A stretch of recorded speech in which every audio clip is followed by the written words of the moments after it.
Hello student, welcome to shsirclasses. I have drawn a 90-degree angle already here. If you don't know how to draw a 90-degree angle, then please watch my video which I give in I button, or you can visit from my channel. Okay, I am going to use pencil compass and taking 2 semi radius and putting here and drawing a curve by this way. Okay,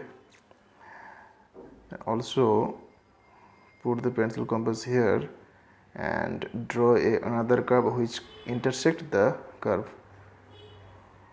Okay, now I'm getting a intersecting point, this. Okay, now I'm going to join this and this point by scale.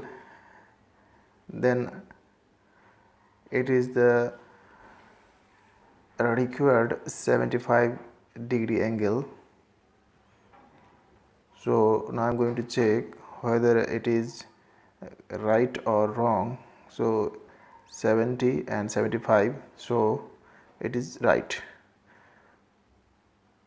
Okay,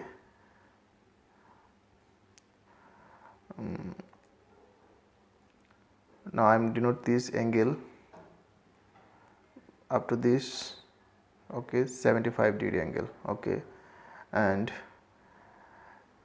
right here P, so the angle is PBC equal 75-degree. If the video is helpful, then please subscribe, like and comment. Thanks for watching.